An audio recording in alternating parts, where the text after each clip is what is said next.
So, hayan po, magagawa tayo ng isa ng upo. Ayan. Balatan muna natin. Balatan muna natin. Ito na po yung upo natin. Hiniwa-hiwa ko na. Linagyan kong tatlong sili. Ayan. Ito na po yung ricado natin. Nangailangan tayo ng bawang, luya, sibuyas, kamatis. Ito po ang pangsahog natin. Ayan. Isasama ko po to sa ito po yung balat ng melon, watermelon. Isasama ko dito sa paggawa ko. Ayan. Ito naman po, iba naman to.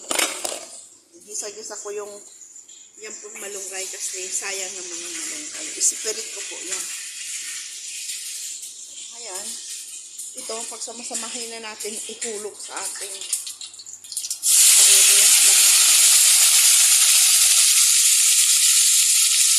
kasi maghahawak ng natin camera. So, samahin na natin din.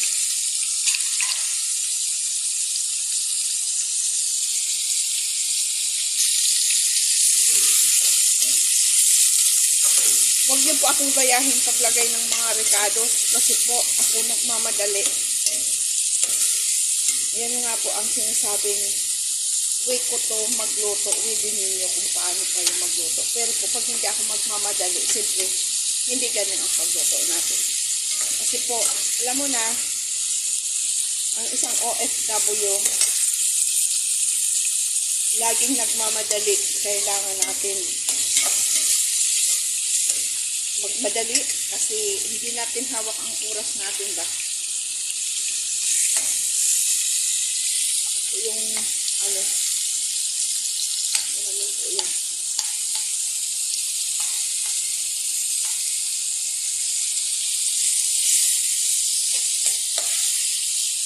Ayan. Ito naman siya. Lagay na natin tong upo.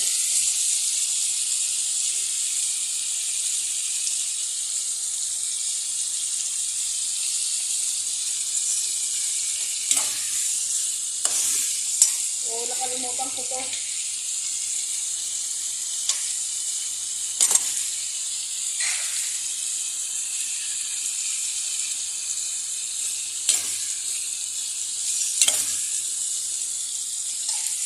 Ito kasi po ilalagay ko sa freezer. Kailangan kasi maluto na siya kasi para may reserva ba. Ito ulam ngayon, ito ilalagay ko sa freezer.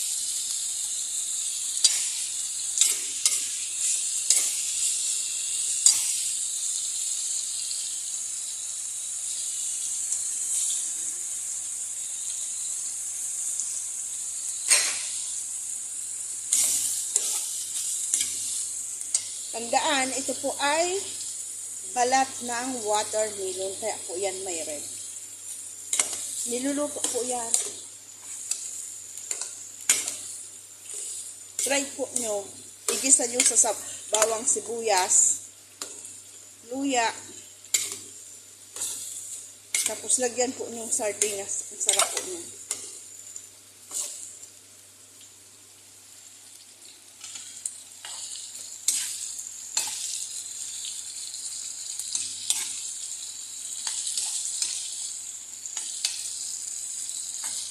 Lalagyan po sana ito ng sardinas kaso huwag na.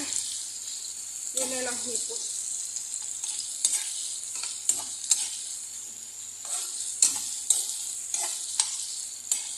Para tipid. Ganun ang mga OFW, tipid-tipid kasi minsan lang po makalabas ng city. Kaya kung ano-anan dyan yun ay pahalagahan.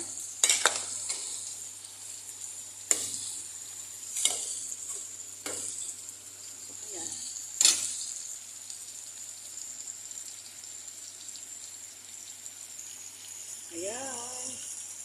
Lagyan natin ang asin. Kabilaan. Gitsin. Gitsin.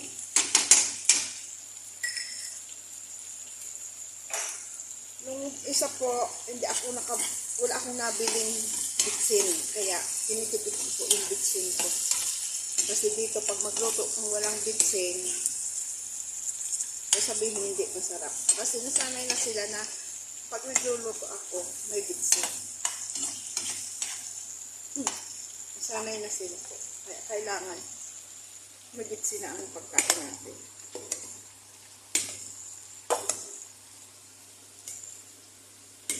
O diba? Huwag na ho natin lagyan soy sauce para ho natural lang siya. Hindi siya mag-itim. Totally may soy sauce naman po ako dyan. Kaso huwag na natin lagyan. Kasi parang yung ano ho ba, yung kulay ng kamatis.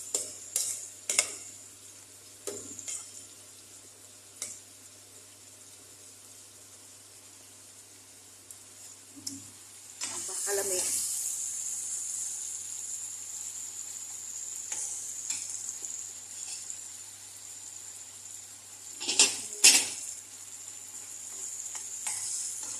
Malapit na, ilagay natin yung talbos ng kamuti. May talbos kamuti po ako pinuno.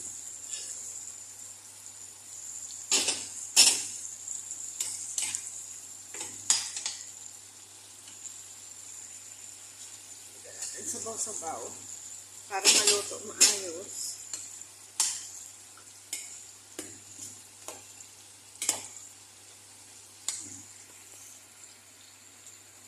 Mahirap yung nagbablog tayo na ang isang kamay nagluluto.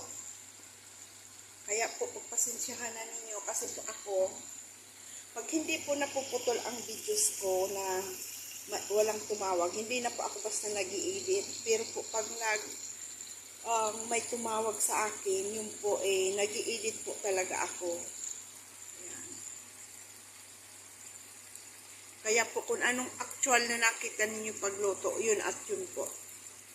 Pero para sa akin, mas okay yung uunahin muna yung bawang, sibuyas, luya sa pag-isa.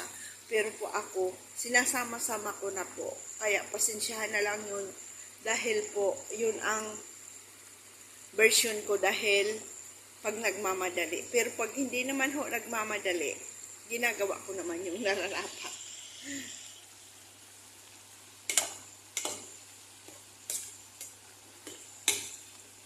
Ating upo. Sila po yan pagkain nila ho. Hipon with rice.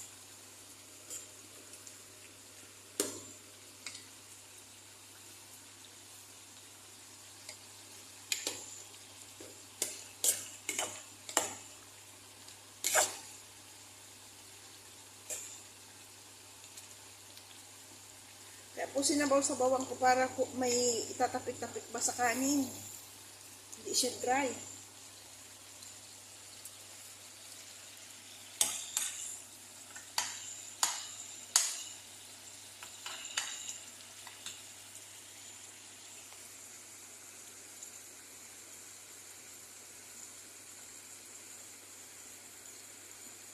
Ay, Lord.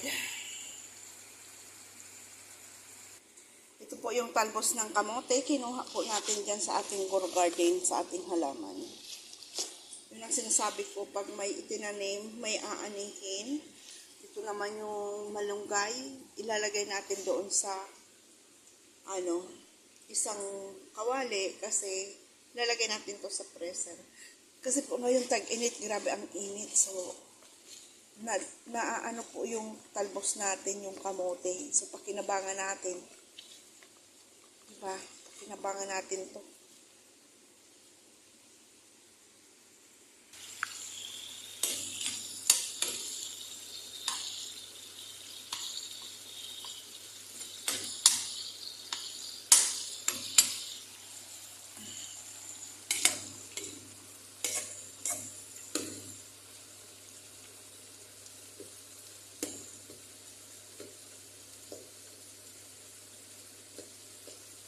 Dinudurog-durog ko yung sili.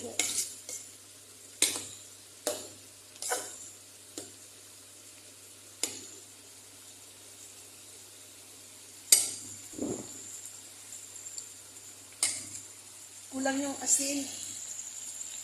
Dito sa kabila, tikman natin din ang kulang niya. Ganun din po.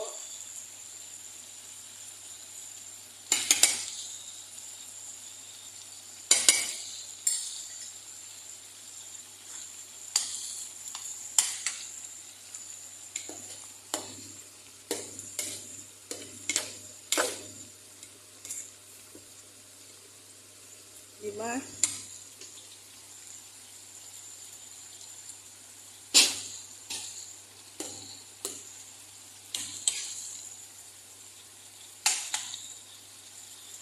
So, ayan, ilalagay na natin dito yung talbos ng kamote.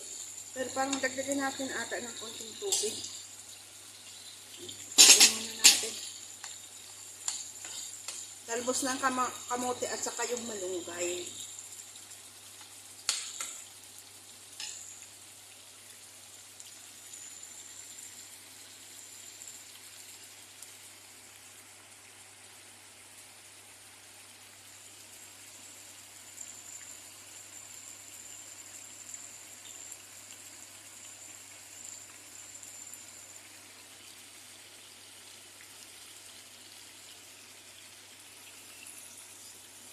Lagyan natin itong malunggay.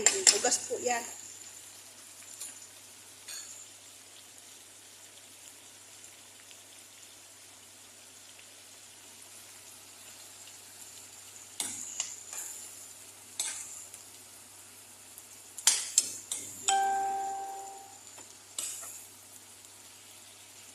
So, ilagay natin itong talbos ng kamote.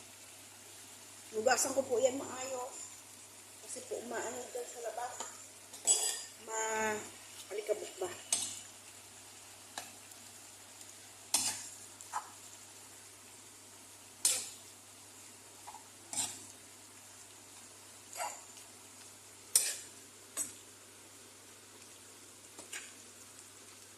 Ako po kasi, mahilig po ako sa may kulay.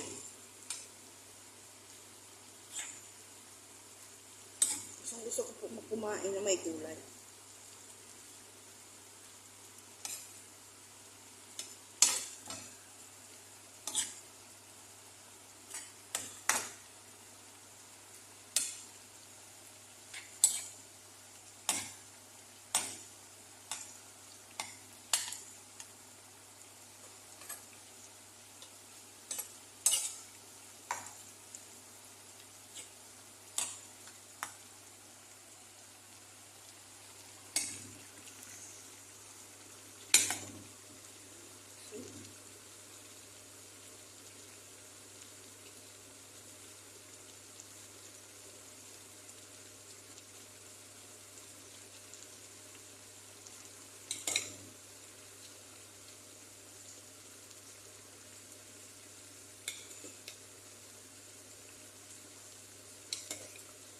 Diba?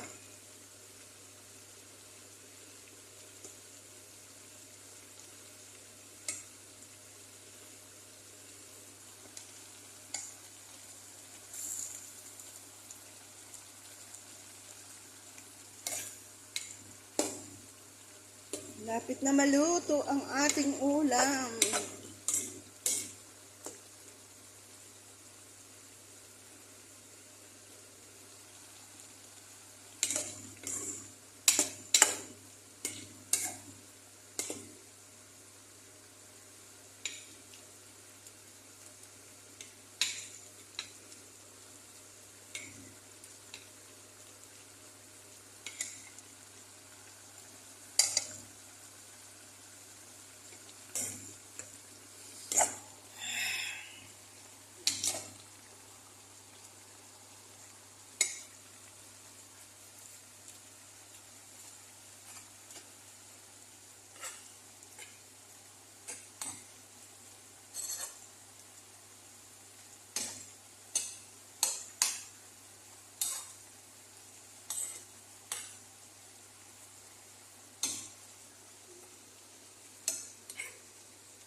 Ilagay natin to sa tago natin to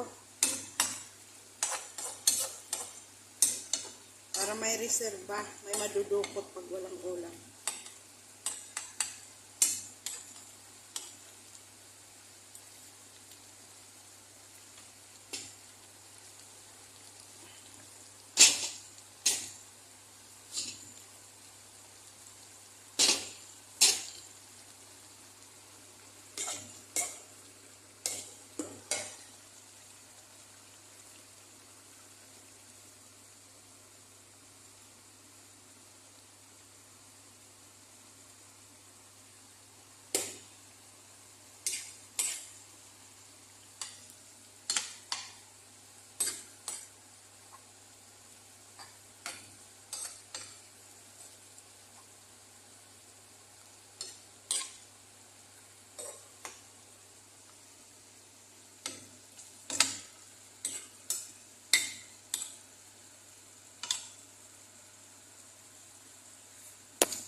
Hintik, mahuhulog pa.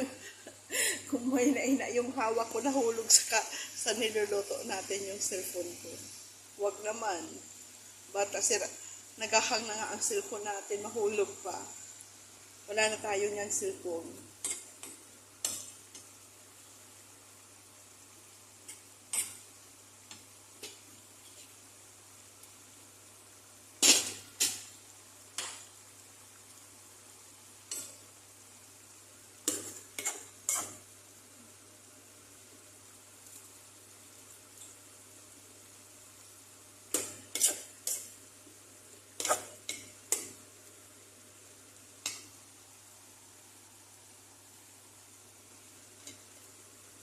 Ang kain po is 2 o'clock, ay 1 o'clock. So, kaya tayo nagmamadali kasi nagluto tayo. Kasi mula tayo nagluto, mag 12 o'clock.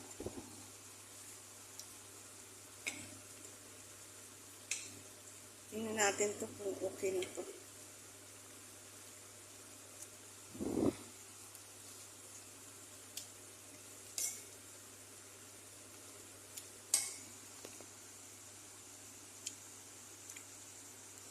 Lapit na po.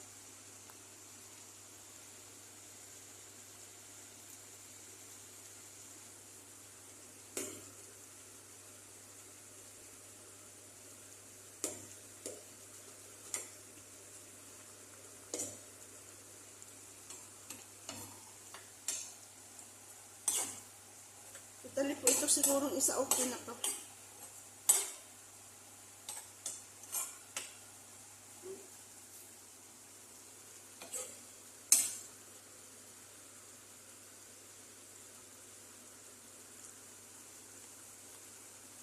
Natin.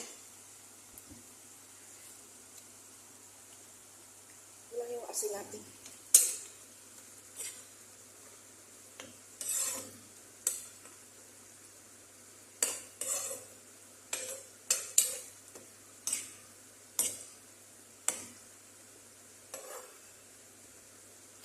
Pag malayo tayo sa kabihasnan,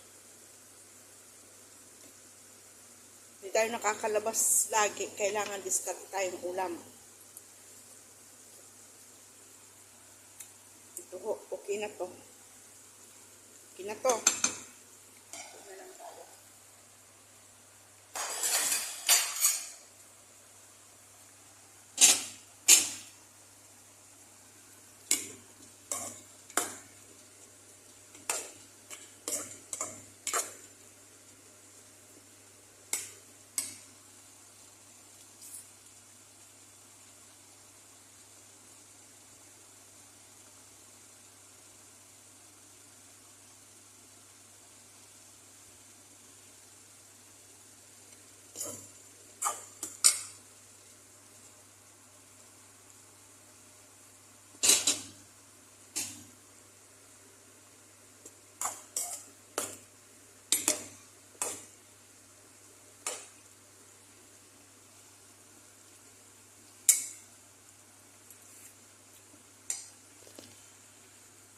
Medyo matabang-tabang ang ating gulay. Ayan na, nagtatawag na naman si Kalbo. Okay na ho, ito. Bye-bye po. God bless.